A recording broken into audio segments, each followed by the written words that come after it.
Generally పూజిత గారు ఇప్పుడు పిల్లలు పుట్టాక ఒక mother before life after life అనొచ్చు. అంటే పిల్లలు పుట్టాక మదర్ బేబీ రిలేషన్ అంత బాండింగ్ చాలా గ్రేట్ గా ఉంటుంది. అసలు పిల్లల మీద అటాచ్మెంట్ పెరిగిపోతుంది. అలాంటి మదర్ ఎంత డిప్రెషన్ ఫ్రస్ట్రేషన్ స్టేజ్ వచ్చినా కూడా పిల్లల్ని చంపేంత దారుణాన్ని కొడిగడుతుంది. అంటే మెంటల్ గా అంత డిస్టర్బ్ అవుతుంది అనుకోవచ్చా? అలా కూడా చేస్తారా?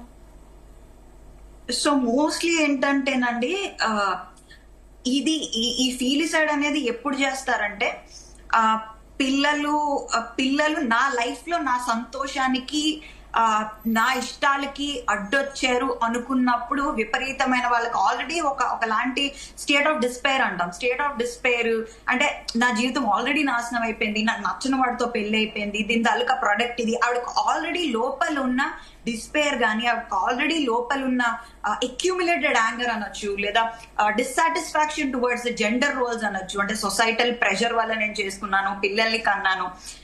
ఇక్కడ ఒక పిల్లడైతే ఒక చైల్డ్ అయితే అనుకోవచ్చు. ఇక్కడ ముగ్గురు పిల్లలు ని చంపిందంటే మాత్రం డెఫినెట్లీ ఆవిడ తాలూకా మానసిక స్థితి is already suffering from depression. And also మిగతా ఏమైనా సరే మనము ఇప్పుడు నార్మల్ గా బయట నుంచి మనం మీరు చెప్పిన వెర్షన్ బట్టి, మనం విన్న వెర్షన్ బట్టి అనలైజ్ చేయగలం. కానీ డీప్ డీటెయిల్స్ అయితే ఆవిడ తాలూకా లైఫ్, అసలు ఆవిడ ఎలా బిహేవ్ చేస్తుంది, ఆవిడ తాలూకా వెర్షన్ ఏంటనేది ఇంకా డీప్ డైవ్ చేస్తే మనకు అర్థమవుతుంది. బట్ ఈ పర్టికులర్ విషయంలోకి వచ్చేటప్పుడు ఇక్కడ నాకు ఒకటే క్వశ్చన్ అండి. ఇప్పుడు సమాజంలో కూడా కొన్ని మార్పులు రావాలి.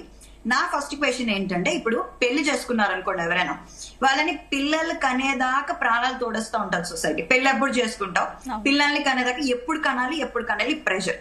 ఇప్పుడు నాకు ఒకటే క్వశ్చన్ అండి. ఇప్పుడు పిల్లల కోసం ఫెర్టిలిటీ క్లినిక్స్ లో చాలా మంది పుస్తులు తాడు వేసుకున్న వాళ్ళు, అంటే చాలా పేదవాళ్ళు కూడా లక్షలు పోసి పిల్లల్ని కన్సీవ్ అవ్వడానికి డబ్బులు ఖర్చు పెడుతున్నారు.